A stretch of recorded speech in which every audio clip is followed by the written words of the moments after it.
voltados os olhos para a bendita esperança. Aleluia.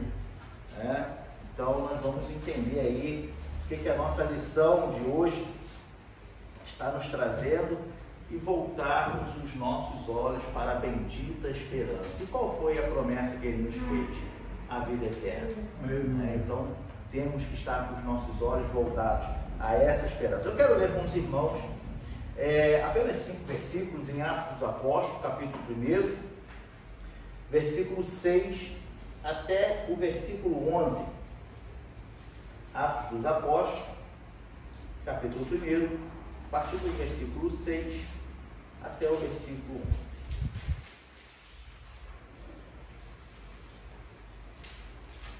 Que diz assim: aqueles, pois, que se haviam reunido, perguntaram-lhe, dizendo: Senhor, restaurarás tu neste tempo o reino a Israel? E disse-lhes: não vos pertence saber os tempos ou as estações que o Pai estabeleceu pelo seu próprio poder, mas recebereis a virtude do Espírito Santo que há de vir sobre vós, e sereis testemunhas tanto em Jerusalém como em toda a Judéia e Samaria e até aos confins da terra. E quando dizia isto, vendo eles, foi elevado às alturas e uma nuvem o recebeu, ocultando-o a seus olhos. E estando com os olhos fitos no céu, enquanto ele subia, eis que junto dele se puseram 2 varões vestidos de branco, os quais lhe disseram: varões galileus, por que estáis olhando para os céus? Esse Jesus que dentre vós foi recebido em cima no céu, há de vir assim como para o céu os vistes. Amém? Graças a Deus. Nós iremos tratar aqui o primeiro ponto, falando sobre a volta do nosso Senhor Jesus Cristo. Breve Jesus voltará. Se tem uma coisa que todos os ramos do cristianismo, se tem uma coisa que todos os ramos do cristianismo concordam, é que Jesus vai voltar. Certo? Sendo que muitos deles têm uma interpretação equivocada de como será a vinda de Jesus Cristo. Porém, todos acreditam que sim, Jesus Cristo volta ou voltará, mas se equivocam em certas interpretações de como será essa vinda. Eu quero ler com os irmãos em 1 Tessalonicenses, versículo 4, capítulo 4, versículo 15. Todos concordam, porém, certas formas, como a gente disse, se equivocam, e essa forma a qual eles se equivocam vai assim um pouco contra o nosso contexto, a nossa lição, o que a gente crê. Por quê? Essa expressão segunda vinda, o arrebatamento da igreja, e a gente vai entender aonde eu quero chegar, quando os 2 varões que apareceram e falaram com os varões galileus, que o mesmo Jesus que subiu, assim ele voltará, o apóstolo Paulo, ele diz assim, dizem-vos, pois, isto pela palavra do Senhor, que nós, os que ficarmos vivos para a vinda do Senhor, não precederemos os que dormem. Nós temos ainda, lá em 2 Tessalonicenses, capítulo 2, versículo 8, que ele diz assim: e então será revelado o iníquo, a quem o Senhor desfará pelo assopro da sua boca e aniquilará pelo esplendor da sua vinda. Por que eu estou lendo esses versículos? Porque quando os varões que apareceram, falando aos que estavam assustados, olhando para o céu, se falou que da mesma volta Jesus Cristo voltaria, não quer dizer que Jesus Cristo vai descer do céu à terra da mesma forma que ele subiu, mas se refere ao tamanho da glória que será. Volta lá na primeira referência de 1 Tessalonicenses, capítulo 4, versículo 15. Que nós, os que ficarmos vivos para a vinda do Senhor, não precederemos os que dormem. Essa vinda do Senhor está ligado não à vinda de que aquela que todo olho o verá, que é a vinda que vai ser de Jesus Cristo, que todo olho verá, será a vinda da grande tribulação. Por que eu digo isso? Porque tanto o apóstolo Paulo como Jesus Cristo diz que será como um relâmpago, um piscar de olhos, né? Vamos ler lá em 1 Coríntios capítulo 15, versículo 52. Isso significa que ele vai vir em duas fases, né? Primeiro, arrebatamento, segundo... Sei, eu vou esclarecer aqui. 1 Coríntios 15, 52.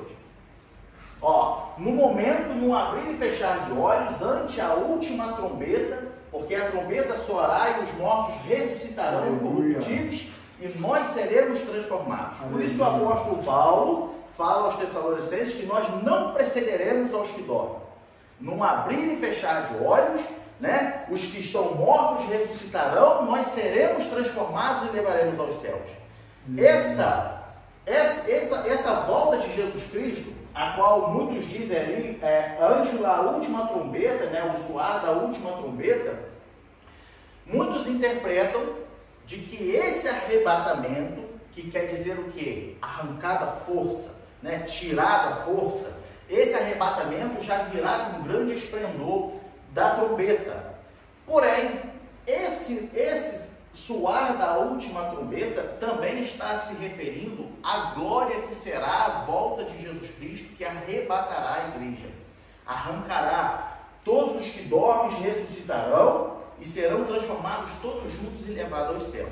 E daí eu entro num assunto, num ponto, de que, meu irmão, vai ter trombeta ou não vai ter trombeta?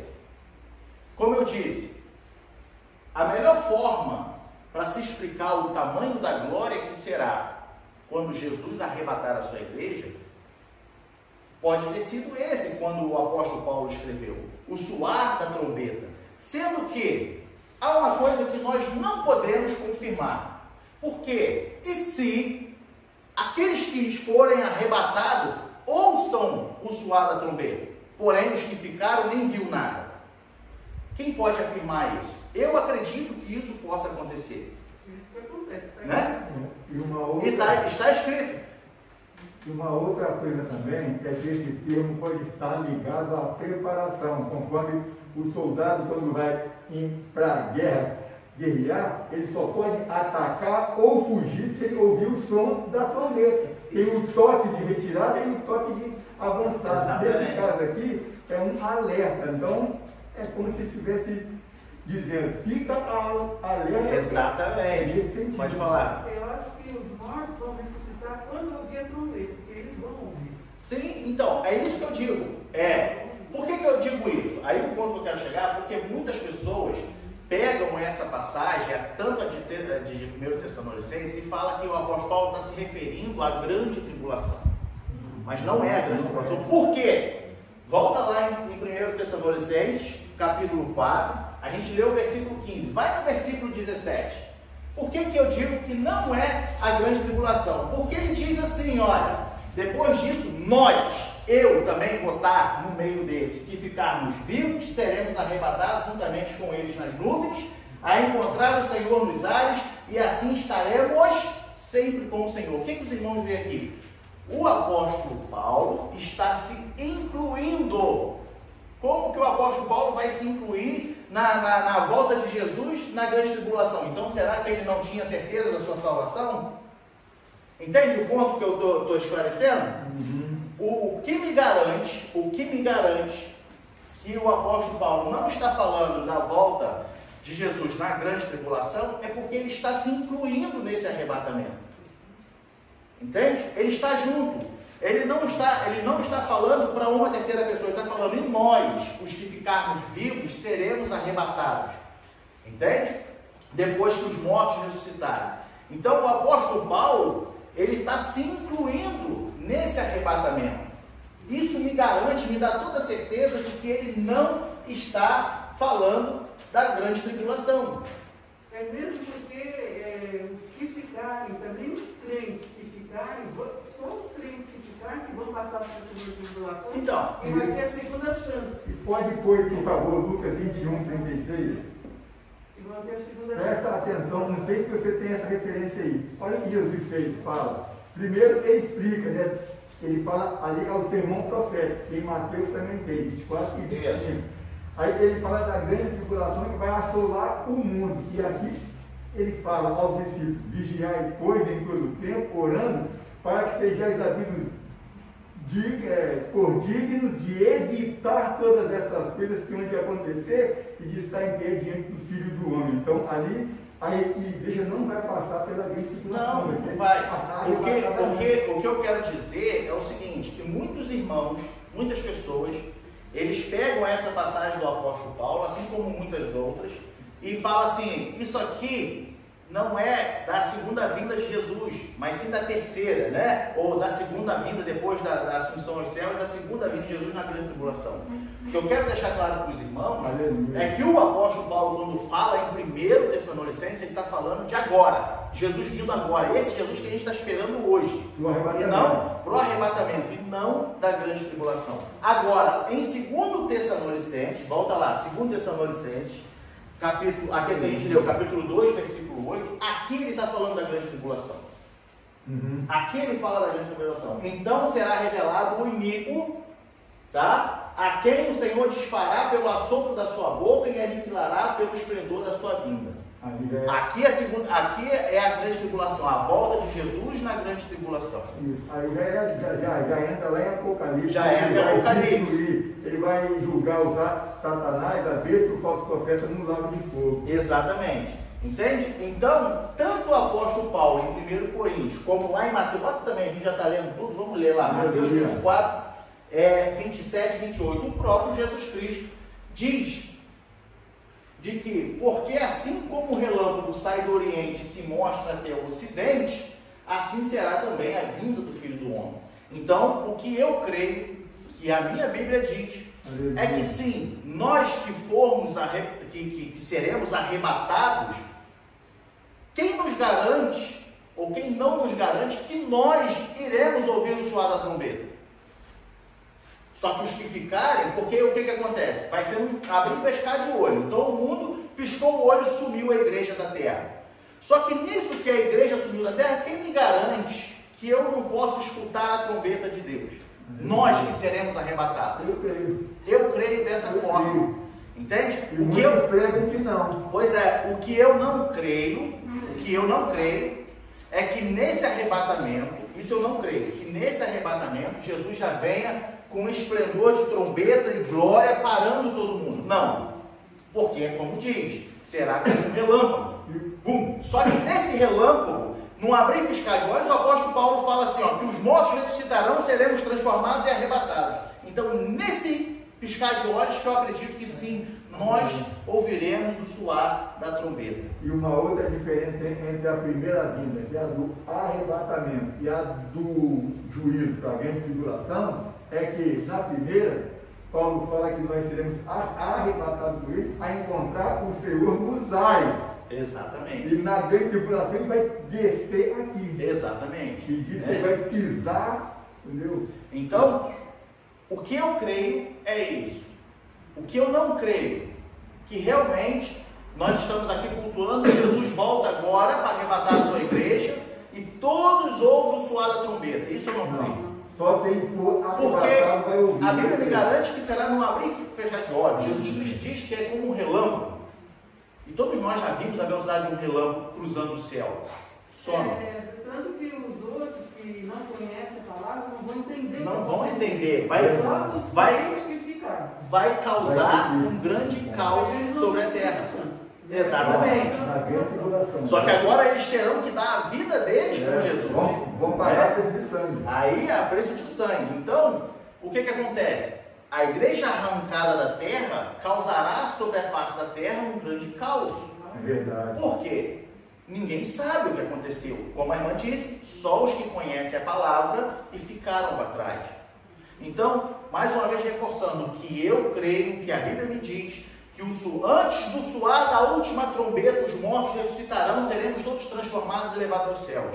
Nós, o que eu creio, Aleluia. seremos arrebatados, sim, eu creio que Aleluia. nós ouviremos o soar da Os trombeta. mortos também ouvirão. E os mortos Os também, mortos portanto eles acordarão e serão todos transformados. Vê que o apóstolo Paulo fala que eles ressuscitarão, nós seremos transformados e levados ao A céu. Bíblia diz que eles dormem. Eles serão dormem. ressuscitados pelo Né? Então, é isso que eu creio, que sim, haverá o soar da trombeta, mas só para aqueles que forem arrancados da terra. Tá? A chamada de Deus, é como se Deus, o pastor falou ali um exemplo legal do exército, sobre o toque de recolher. Né? Então, os que forem arrebatados, eu creio sim que nós ouviremos o toque de recolher. Entende? Chegou a hora. Só que o mundo não vai entender nada. Né? Então, o que eu quero dizer com isso? Que lá no versículo 11 de Atos dos Apóstolos, põe aí, por favor, lá no capítulo 1, versículo 11 de Atos dos Apóstolos, quando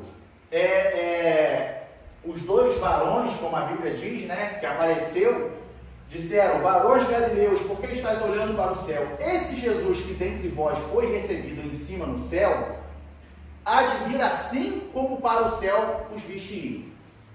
Esse para o céu os viste ir que é o ponto da nossa questão.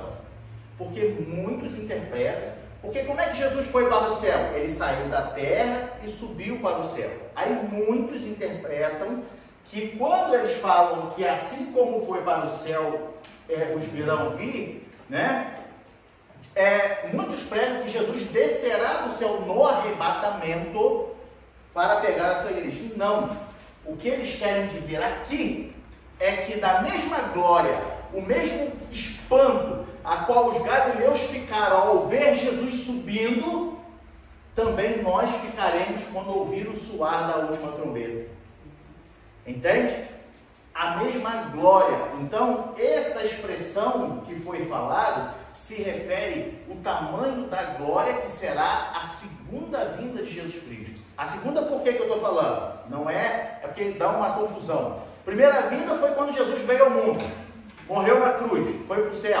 Segunda vinda, né? E aí, segunda vinda vai ser agora, e a terceira na grande tribulação. Porém, as pessoas contam de que depois que Jesus foi aos céus, será a primeira vinda e a segunda na grande tribulação. Quando nós somos arrebatados, não é uma volta de Jesus. Não. Porque ele vai estar no céu e nós iremos Seremos arrancados da terra. Arrancados da terra para o céu. Exatamente. Aí na segunda vinda vai ser glorioso, e sabe que é glorioso? Que vai ser lá que fala Apocalipse, o grande trono branco, sobre montanhas, sobre tudo. Só que lá só tem um grande trono branco. Só que lá a igreja já estará atrás de Jesus Cristo, ajudando a julgar o mundo. Esse vai ser glorioso. Eu arrepio. Eu também arrepio esse grande trono branco. Né? Uma coisa que também não há poucas semanas. Um grande trono branco. Só esse grande trono branco não tem onde se esconder. Não queira passar pelo trono branco. Vamos buscar a santidade hoje, agora, para que possamos ser arrancados da terra. Porque os que passarem pelo trono branco terão que sofrer, podem levar, aí lá que eles ouvirão: apartai-vos de mim, maldito, porque eu nunca vos conheci. Lá no trono branco eles vão ouvir isso. Lá no trono branco eles vão ouvir: vinde benditos de meu Pai. Mas tiveram que pagar com sangue a salvação agora. Entende? Agora nós, os que forem arrebatados, já serão recebidos no céu com grande glória, diante de Jesus Cristo. Entende? Então, vamos nos dedicar, vamos nos santificar, buscar, vamos manter os nossos olhos, como o título da nossa lição, manter os nossos olhos fitos nos céus, na esperança da sua vinda, porque essa é a nossa esperança. Aleluia. Amém? Então, esclarecendo o nosso ponto, diante de tantas interpretações, tá? Essa interpretação é a que nós cremos. É o que a Bíblia nos fala, certo? Jesus voltará. E a promessa de Jesus de voltar. Veja lá no versículo 6. É aí mesmo, versículo 6. Os discípulos, eles perguntam a Jesus Cristo: Senhor, restaurarás tu neste tempo o reino de Israel?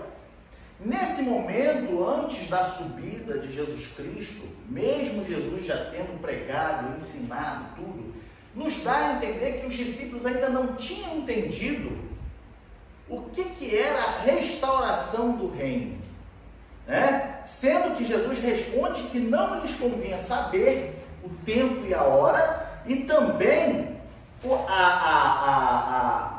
como que ele fala? A restauração de Israel não seria somente para Israel. Por quê? Porque ele diz no versículo 8, bota ali o versículo 8 por gentileza, que ele diz assim, olha, ser-me-eis testemunhas tanto em Jerusalém, como em toda a Judéia, Samaria e até os confins da terra. A restauração de Israel não seria somente para eles. Talvez eles tivessem ali uma visão política, não sei, né? Israel era dominado por Roma. Né? Exato, então eles entendiam que talvez, o que nos dá a entender com essa pergunta, depois de tudo que viveram com Jesus, talvez eles ainda estivessem pensando assim: vai restaurar a nossa terra, vai nos tornar independentes, né? Não vamos ser mais dependentes de Roma, né? Não vamos mais precisar pagar impostos a Roma, né? Talvez eles estivessem pensando nisso. Mas quando Jesus responde, Jesus fala: olha, não lhes convém saber o dia e nem a hora, né? Os tempos e as estações. E por outro lado, o negócio de vocês não é política, é o meu reino. Exatamente. Então Jesus ele responde, mostrando nessa resposta de que a restauração de Israel não seria somente para eles, mas até os confins da terra. Todos os povos que confessarem a Jesus Cristo como Senhor e Salvador de suas vidas e forem arrebatados, terão o seu lugar garantido no reino. E eles não entenderam isso até depois da morte de Jesus, quando Paulo... Muitos não entenderam, até hoje. Até hoje. Muitos não acreditam que com Jesus, o Cristo, o Messias, né? Muitos acreditam que Jesus foi só um profeta na terra e não dão o valor ao Cristo que Jesus foi. E que no reino Jesus é. gentios, né? Exatamente, né? Então, o que acontece? Essa promessa da restauração que Jesus fez, e esse dia se aproxima. E se a gente for parar para analisar, quando que começou, vamos botar assim, quando que começou essa contagem regressiva? Porque a gente vem lendo na Bíblia sobre o fim dos tempos, o fim dos tempos, o fim dos tempos. Quando que começou o fim dos tempos? Ou ainda não começou? Já pararam para pensar nisso? A contagem regressiva, eu vou colocar como contagem regressiva para ficar fácil a gente entender. Para os fins dos tempos, começou a partir do momento que Jesus subiu ao céu e cumpriu a primeira promessa dele, a vinda do Espírito Santo. Dali para frente, começa a contagem do fim dos tempos. A segunda promessa que foi cumprida foi a independência de Israel como nação. Em 1947, me corrija se eu estiver errado, Oswaldo, 47 foi a votação, e a partir de 48, que passou a ser independente, Oswaldo Aranha, o então ministro da Fazenda, né, que votou a favor de Israel como nação. O voto dele foi o desempate. Então, estava empatado e ele foi quem deu a martelada final de Israel como nação. Entende? Você pode pegar toda a história dentro da Bíblia, e toda a história mesmo, e vir vendo a situação da igreja, como que a igreja já sofreu perseguição, já foi morto na arena, os apóstolos foram martirizados, muitos outros morreram rasgados ao meio por causa da palavra. O fim dos tempos começou. Entende? Então, o dia se aproxima. A partir do momento que Jesus sobe aos céus e se cumpre a primeira promessa dele, dali para frente, começa a contagem regressiva e a missão dos discípulos, que é o quê? Ir de pregar o evangelho em todas as nações, tanto em Jerusalém como em toda a Judéia, até os confins da terra. De lá para cá, a gente vem vivendo já os últimos dias. De lá para... Por que o apóstolo Paulo repreendeu a igreja... agora me fugiu, não sei se... Que foi a igreja que não queria trabalhar, porque Jesus já ia voltar. Tessalônica, né? Exatamente. A igreja tessalônica. Não, Jesus já vai voltar. Por que a gente vai trabalhar, vai fazer alguma coisa? Entende? Só que a nossa missão, dentro desses dias regressivos até a volta, o arrebatamento, a nossa missão é não parar. A nossa missão é tentar expandir ainda mais o reino dos céus com a pregação do evangelho. Essa é a nossa missão. E não nos convém saber os tempos e as estações que virá o Filho do Homem. Entende? A nossa preocupação é cumprir a missão. A nossa preocupação é manter viva em nós a esperança de que Ele voltará. A nossa missão é manter fito aos elos os nossos olhos, esperando a volta do nosso Senhor Jesus Cristo. Assim como Pedro afundou quando foi em direção a Jesus e desviou os seus olhos, nós não podemos desviar os nossos olhos da nossa grande esperança. Por que o amor de muitos estão se esfriando? Porque estão parando de acreditar, estão perdendo a esperança da volta de Jesus Cristo. Entende? Então, o que nós não podemos é perder a nossa esperança. O dia se aproxima, o dia está vindo. A cada dia que passa. Mas, meu irmão, olha quanto tempo já se passou e Jesus não voltou. Olha quanto tempo, olha quantas pessoas já morreram e Jesus não voltou. O que nós temos que deixar claro em nossa cabeça, como seres humanos, meros mortais, pecadores, é o que Jesus disse: não nos convém saber o dia e nem a hora, tá?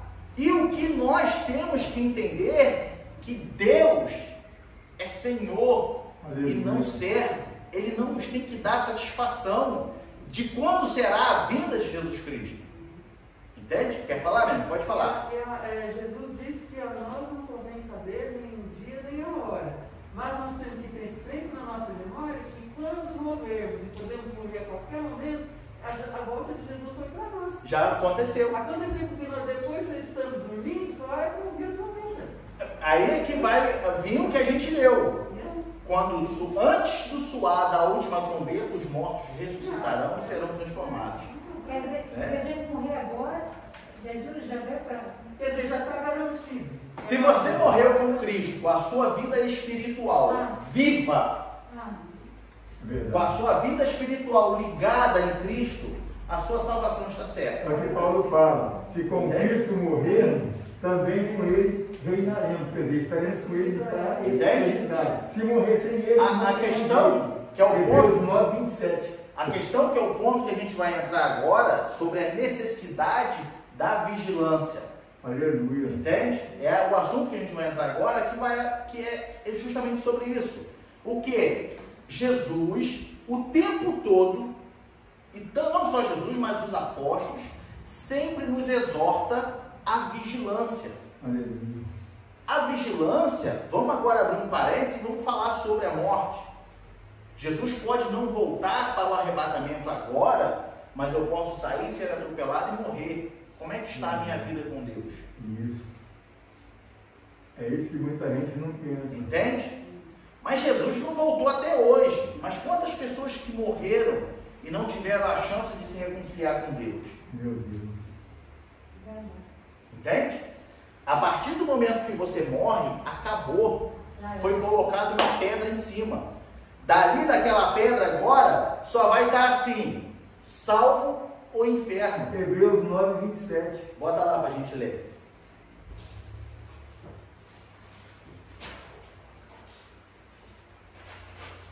Ó, e como aos homens está ordenado morrerem uma vez, vindo depois disso o juízo.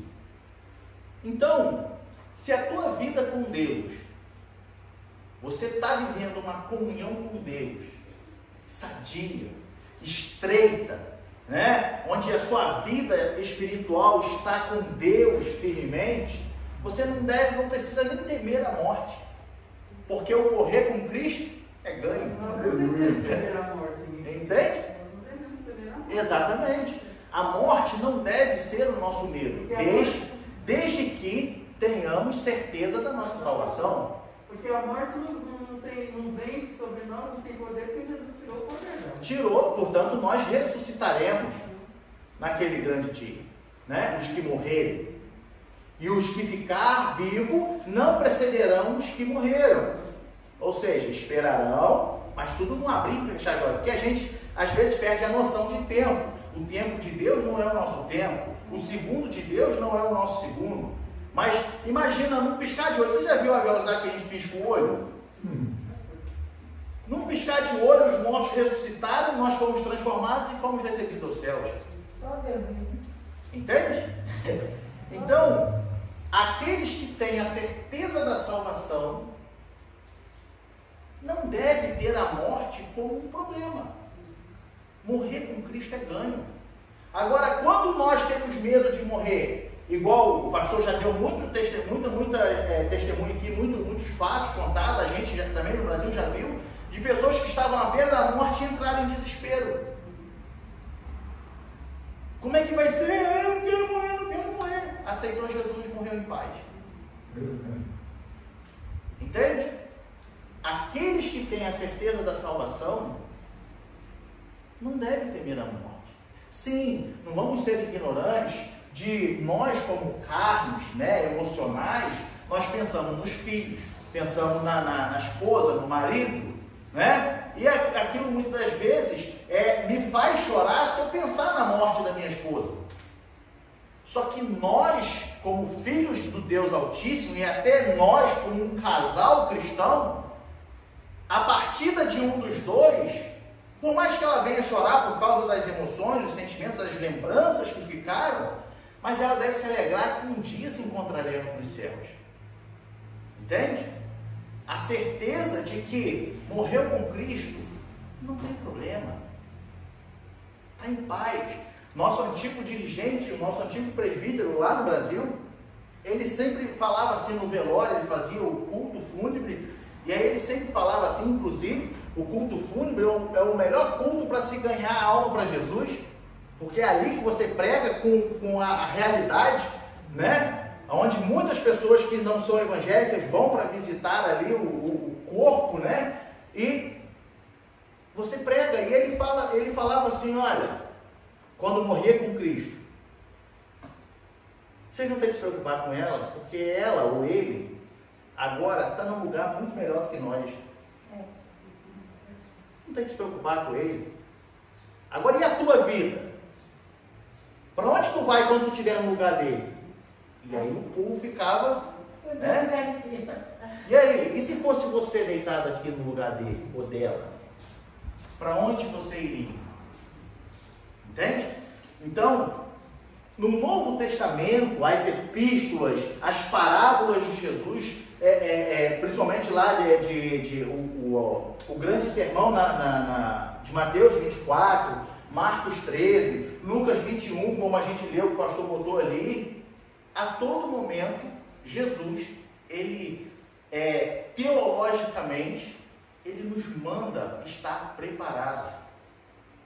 O apóstolo Paulo, como eu disse, também era a preocupação dos apóstolos. Bota lá de novo, 1 Tessalonicenses, capítulo 5, versículo 2. O apóstolo Paulo, ele diz assim, porque vós mesmos sabeis muito bem que o dia do Senhor virá como ladrão de noite. E aí eu anotei um negócio aqui, que eu não tinha parado para pensar dessa forma, e aí estudando, me veio à cabeça, e eu falei, vou anotar para não esquecer. Veja bem, o dia do Senhor virá como ladrão de noite, tá? O que ele quer dizer com isso? Que os crentes, porém, não serão apanhados de surpresa, não porque sabem o dia que Jesus vai voltar, mas porque são do dia e vivem na luz da palavra de Deus. Quando ele fala que o Senhor virá como um ladrão de noite, o ladrão de noite, vamos fazer o exemplo que a gente sempre faz, todo mundo conhece. Por que um ladrão que quer furtar a sua casa, não digo roubar, porque roubo é mão armada, furto é simplesmente pegou e saiu correndo. Um ladrão que quer furtar a sua casa, esse ladrão dificilmente ele vai querer entrar na sua casa durante o dia. Por quê? Porque corre o risco de você estar em casa e acordado. O que, se ele estiver desarmado, você pode muito bem reagir, ou se estiver armado, você pode muito bem fugir. E daí, se a intenção dele era pegar a sua vida, te prender, fazer refém, você foge. O que acontece? Na reflexão, a gente pensa que o seguinte, da mesma forma que o ladrão não entra na sua casa e te pega desprevenido durante o dia porque você está acordado, a Bíblia me diz que a sua palavra é lâmpada para os meus pés e luz para o meu caminho. Aquele que vive à luz da palavra nunca estará de noite para ele estará sempre preparado, será como a luz do dia. Assim como a gente pode também pegar a referência de como Jesus fala assim, vocês são luz em meio às trevas.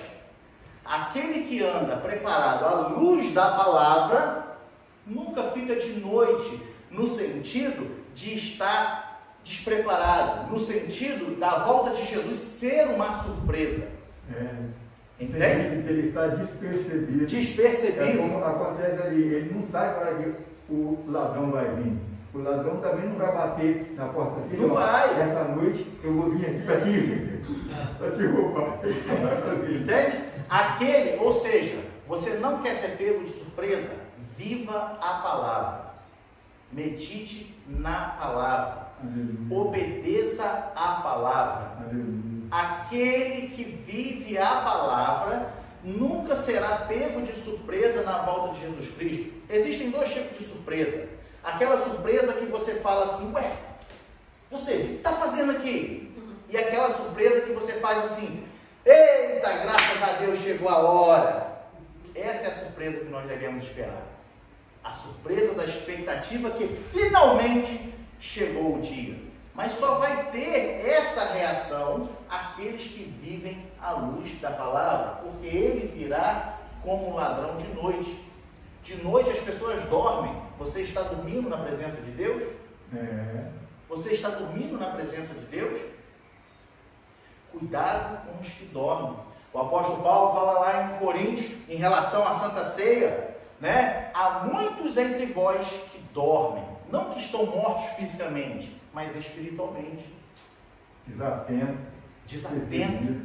A esperança da volta de Jesus para muitos já foi. Desde criança que eu ouço falar, entende? Com tanto irmão, eles nunca viram. A questão que muitas igrejas estão pregando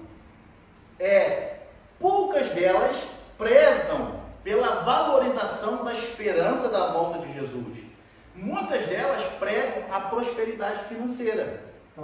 O que leva o povo a entender e a ser conduzido num pensamento de que Jesus está aí só para servir e não para ser servido.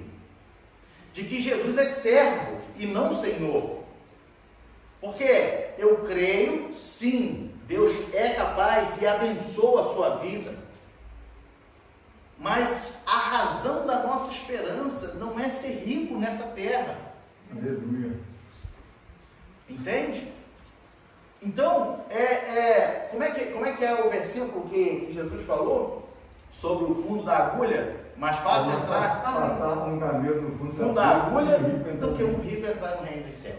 uma outra coisa, quem prometeu riqueza em troco de adoração não foi Jesus, foi Satanás, tanto que capítulo 4 de Mateus. Né? Uma outra coisa, Paulo fala que quem espera em Cristo somente para as coisas desta vida Exato. é bastardo e não filho. Exato. É mais miserável, é o mais miserável de todos os homens.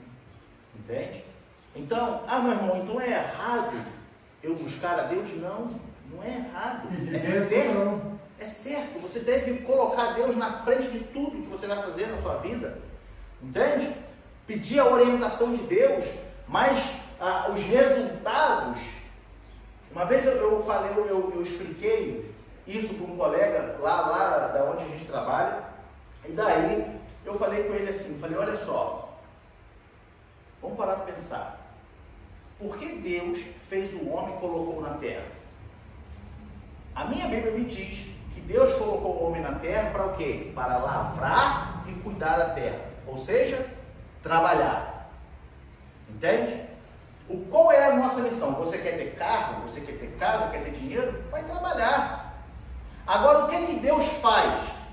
Se você é temente a Deus e você apresenta a sua vida a Deus, Deus vai te dar saúde e capacidade para que você faça bem aquilo que você tem que fazer. Entende? Para que você seja diferente no seu trabalho. Para que você acorde com saúde todos os dias para trabalhar. Para que você tenha uma saúde mental para que você possa pensar. E não que Deus vai assumir o seu trabalho e vai fazer você ganhar muito dinheiro. Isso é proposta satânica. Se você for num centro espírita ou conversar com quem é espírita, a maior proposta que se faz aí no centro espírita, eu que conheço bastante gente espírita, é de que, olha, eu vou te dar carro, vou te dar casa, e dá mesmo. As pessoas ficam ricas. Entendeu? Só que a troco de quê? Da alma. Entende? E aí quando você se converte, tem a chance de se converter, o que o diabo faz? Vai lá, e lambe tudo de novo. Então o que Deus te dá, Ele não te pede de volta, é teu. Mas por quê? Porque você trabalhou, você correu atrás. E por isso Deus é justiça. Deus é justo. Deus não acha certo você que trabalha, você que se dedicou, ir lá e simplesmente tirar tudo de você. Entende? Então, quem prometeu riqueza e promete ainda até hoje é o diabo. Agora, você quer ter uma condição boa? Estuda, trabalha. Apresenta a Deus o seu estudo, apresenta a Deus o seu trabalho, a sua vida, a sua área profissional, e Deus vai te abençoar para você fazer bem aquilo que você quer fazer. Aleluia. Entende? Então a vigilância, tá? Quem estiver à luz da palavra, nunca será pego de surpresa como um ladrão que vem de noite. Entende? E, como a gente já veio falando desde o início, né? Jesus sempre alertou muito, o apóstolo Paulo sempre alertou muito, principalmente a Timóteo, sobre o quê? Os falsos mestres, os falsos ensinadores. A gente pode ver aí, no histórico retroativo, de que muita gente definiu a data que Jesus ia voltar, principalmente quando virou para o ano 2000. Quantas pessoas que eu ouvi falar, eu era criança, e eu vi, ano 2000, vai acabar o mundo. Passa de 1000, não passa de 2000.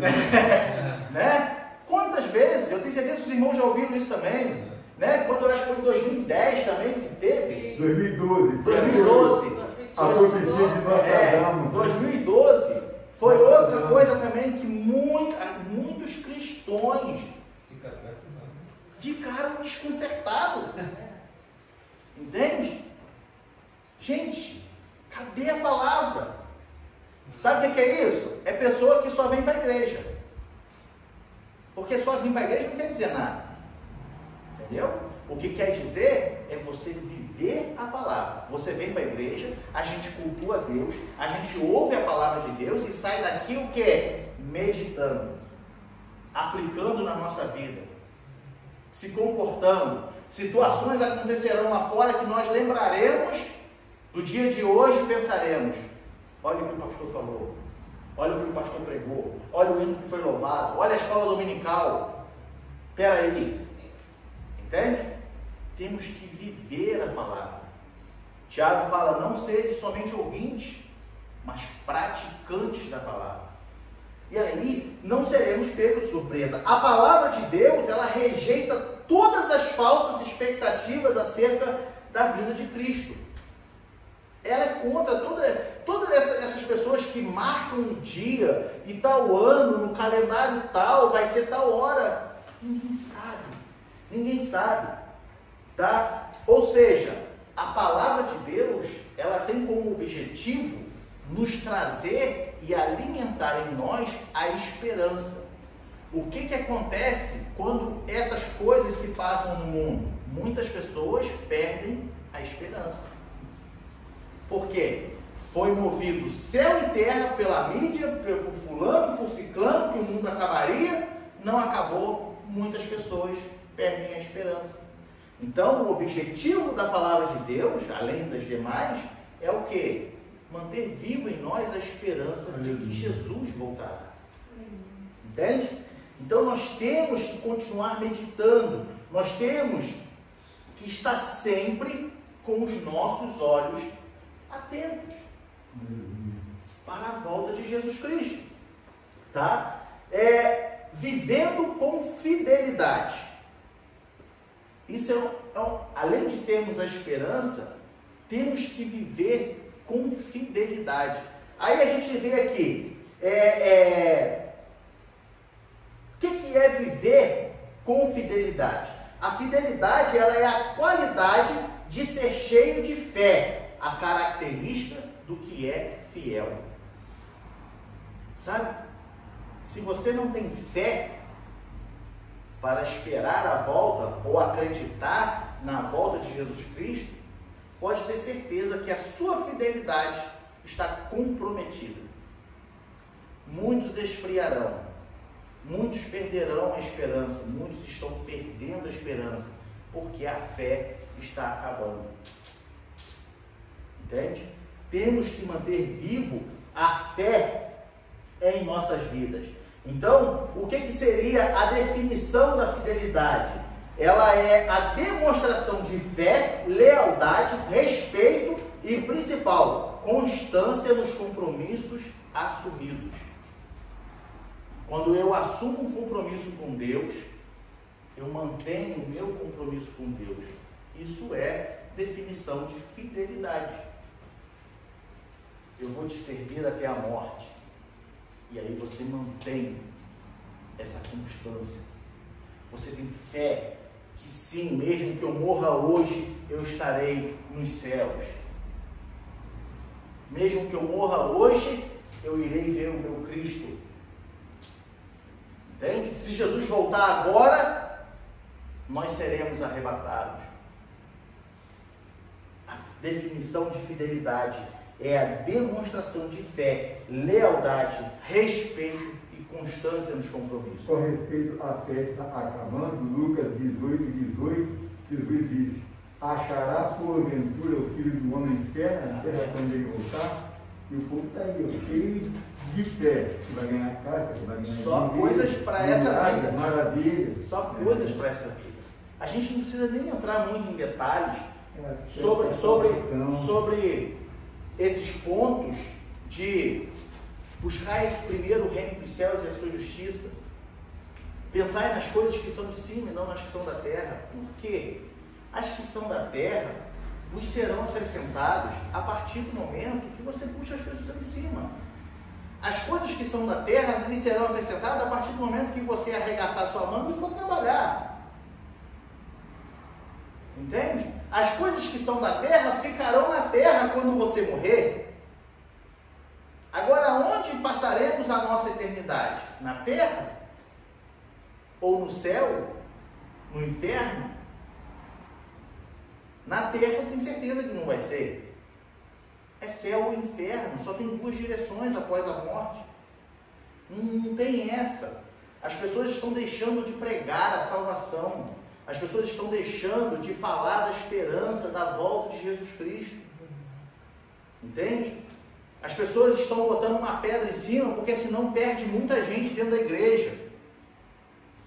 Eu não vou falar de céu, inferno, de condenação, de salvação, porque a metade da igreja não vai gostar e vai embora. Que fique 2 dentro da igreja, mas pregue. Porque Jesus morreu na cruz para perdoar os nossos pecados, para que nós tenhamos a vida eterna. Aquele que não aceitar a Jesus Cristo como Senhor e Salvador de sua vida, infelizmente não salvará a sua vida, a sua alma. Temos que pregar, manter vivo ou viva essa pregação no nosso meio, na nossa vida. Entende? Só que as pessoas estão perdendo a esperança. A partir do momento, às vezes a pessoa perde a esperança, perde a fé, e daí ela nem chega a se desviar da igreja, mas também o conceito da pregação dela muda. Ao invés dela falar para uma pessoa que, olha, se você não aceitar Jesus Cristo e Ele perdoar os seus pecados, você vai se salvar. Se você não fizer isso, você vai para o inferno. Ela começa a pregar, não, que Deus vai abençoar a tua vida. Porque Deus vai fazer isso, Deus vai resolver teu problema. Mas peraí. Qual é a intenção? Entende? Então Deus não tem poder para isso? Deus tem poder para tudo. Jesus disse: no mundo teremos aflições. Deus tem poder para destruir o mundo num piscar de olho. Entende? Vai acabar com tudo. Isso é óbvio. Agora, a missão que nos foi dada é pregar o Evangelho. Qual é a promessa que Ele nos fez? A vida eterna. João 25. Acho que aí está a prova também que a gente pode ter em relação às igrejas que pregam realmente só a prosperidade, né? Porque realmente quando a gente se converte, não vem só bênção, muito pelo contrário, né? E as pessoas estão acostumadas a ouvir isso, e vem só bênção, e na verdade quando não vem elas se frustram, saem da igreja e não conhecem realmente a gente. Exatamente. Então, esse é o ponto, esse é o assunto. E eu acho que é por isso que a gente tem que levar muito a sério essa coisa de, olha, seguir a vida com Jesus traz bênção, mas é bênção para dentro de você, não são as bênçãos materiais que você está querendo ter, não. Né? Servir a Jesus é a salvação da sua vida. Eu É um investimento após a morte. Eu acho que se devia dar para uma pessoa que, muitos que até estão na igreja dos anos, né?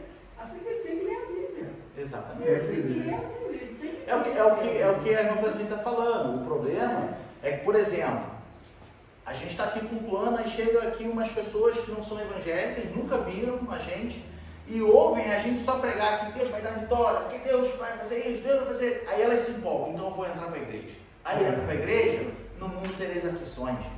Aí eu falo, me enganou. mas esses são os falsos, né? Porque, não, é o que eu estou falando, é o que ela levantou. Entende? O problema é que as igrejas não estão pregando a palavra do jeito que tem que ser pregada. Tanto crente que está na igreja há tantos anos que quando a gente fala do versículo da Bíblia, isso está escrito na Bíblia, eles não conhecem a Bíblia. Mas sabe também um outro problema? Eu volto naquilo que você falou uma vez, eu já preguei até sobre isso também. Hoje em dia, Jesus disse assim, ó, em Mateus 28, né? Era para ir e ensinar as nações. Então tem que pregar, ensinar, doutrinar e continuar ensinando. Isso. E hoje não se está pregando o ensinamento, está se pregando informação. Não se prega doutrina. Hoje em dia os crentes são informados. Mas doutrinados, como antigamente Não são. Eu fui criada na palavra, né? Fiquei desviada da igreja há muito tempo, mas a palavra não saiu de mim. O conhecimento ficou. O conhecimento não saiu, porque eu sabia que eu estava fazendo coisa errada, mas a palavra não saía de mim. Porque eu tive doutrina. Exatamente. E hoje em dia os crentes não aprendem Não. doutrina. É, Eles e aí, pegam informação. Exatamente, é exatamente esse o nosso É assunto. informação, tradição e usos e costumes. Entende? A questão de muitos que estão perdendo a esperança da volta de Jesus Cristo é porque não está se sendo, ou melhor dizendo, não está sendo ensinado a esperança da volta de Jesus Cristo. É doutrina. Doutrina, Quem palavra. precisa de doutrina? Entende? E o que é o conceito de doutrina? É ensinamento da palavra. É como o pastor disse, não é usos e costumes, não é modismos, não é informações, é abrir a Bíblia e falar, olha só, gente, olha, Jesus falou que ninguém vai ao Pai senão por Ele. Porque, irmão, sabe que quando a gente conhece a palavra, olha que eu passei muitos anos no mundo, mas a palavra nunca saiu. Eu sabia que estava errado, eu lutava contra Jesus, eu sempre falo. Jesus deixava as 99 e ia me buscar. Porque a palavra falava forte de mim, mas Deus é rebelde, né? Coração endurecido, né? Endurecido. Eu falo, não, eu não acredito, não, porque crente é cheio disso, é cheio daquilo, e cheio de muito costume, né? Eu não acredito. Mas a palavra não saía de mim, né?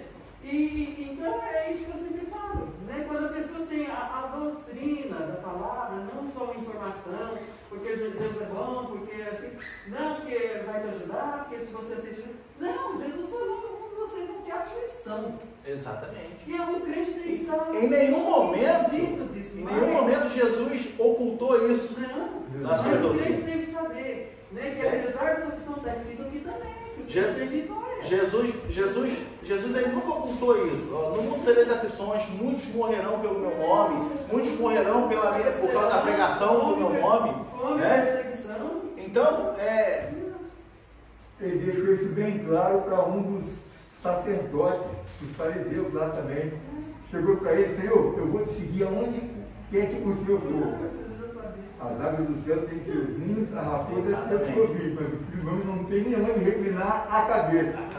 Eu não tenho nada de material, não tenho vantagem nenhuma financeira para te dar, não. Melhorou para trás, né? A maioria, ó. exatamente. Você vai sofrer se me seguir. Então, a fidelidade, tá? A fidelidade, ela tem que estar viva em nós. Através do quê? Da fé. A fé nos torna fiéis na esperança. Assim como nós falamos lá do ladrão que vem à noite, né? E a gente fala que quem vive à luz da palavra não será pego de surpresa, porque a palavra é a verdade de Deus. Entende? Coloca aí, 2 Timóteo 3,12. Olha que versículo forte. Dentro do assunto que a gente está falando. 2 Timóteo 3,12. E também todos os que piamente querem viver em Cristo Jesus padecerão perseguições. Tem versão que fala padecerão tribulações. Então, em momento sequer a Bíblia nos oculta isso. Entende? E como eu estava falando, a Bíblia é a verdade de Deus. E a verdade de Deus, como ele diz aqui, é um dos atributos morais de Deus. Tá? É a verdade. E essa verdade, como atributo moral de Deus, que é a palavra que nós temos hoje, principalmente, tá? Se reflete também a fidelidade de Deus. Ou seja, uma vez que a palavra de Deus nos fala a sua verdade, nos revela a fidelidade de Deus, de que, assim como ele prometeu que Jesus viria ao mundo e morreria pelos pecados de todos, também vai se cumprir a volta de Jesus Cristo no grande arrebatamento. Entende? A fidelidade de Deus, a verdade. Se a palavra nos falou que vai acontecer, vai acontecer. Eu tenho que falar mais uma coisa, não sei se o irmão... Pode falar. Mas assim, também eu acho assim, Jesus falou uma vez, quem tem ouvidos, né, que muitas coisas que ele falava, era só não era para todo mundo. Não era para todo mundo. O sermão da montanha foi para os discípulos. Então, não era para todos. Os apóstolos, né? Quer dizer, Tem coisas que muitos ouvem, mas não ouvem, mas escuta, mas não ouvem. Escuta, mas E não ouve. muitos olham, mas não enxergam. Exatamente. Né? E assim é com a palavra também. Né? Por isso que eu acho que ninguém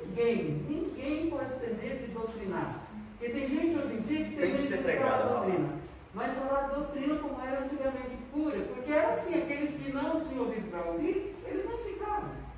E Exatamente. aqueles que não tinham olho para ver, também eles nem viam, eles não ficavam. Mas aqueles que tinham, assim, eu não sei, eu falo por mim, né?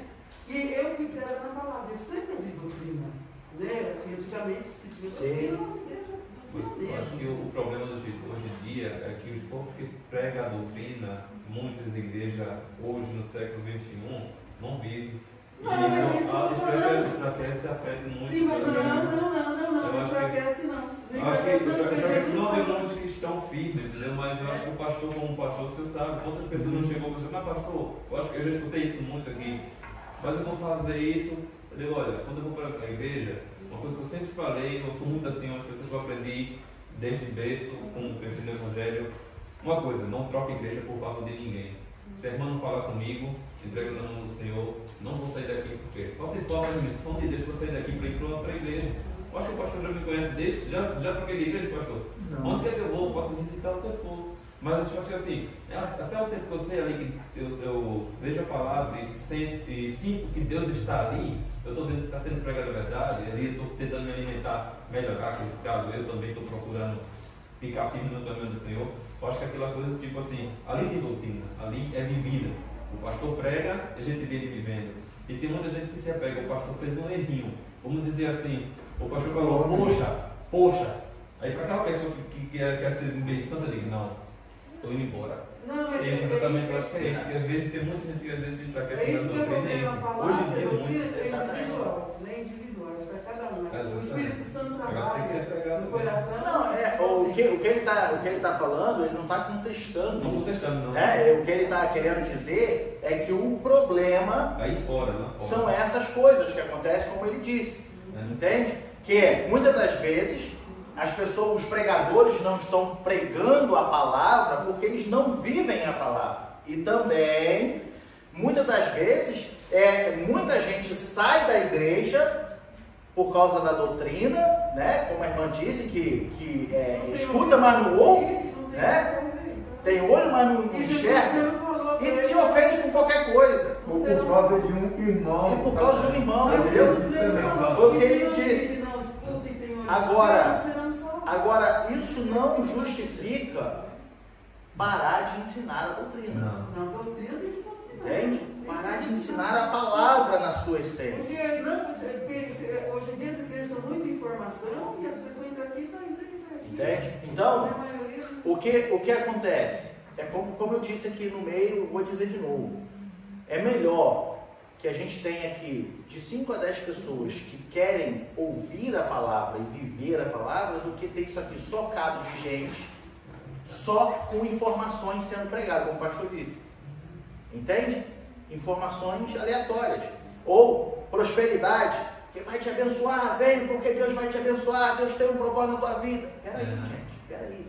Deus tem, eu não estou falando que Deus não vai te abençoar, Deus vai te abençoar. Mas eu vou falar de novo, já falei 5 vezes, eu vou falar de novo, mas a promessa que Ele nos fez é a vida eterna. Passa por aqui. Entende? O que a Bíblia nos fala é que é céu ou inferno. O que a Bíblia nos fala que assim como Jesus foi para o céu, Ele voltará para nos buscar. Como está a sua vida com Deus? Como está a sua vida com Deus? Entende? Isso tem que ser ensinado. E para a gente encerrar, Jesus ele ainda responde os discípulos lá no versículo 7, Atos 1, 7.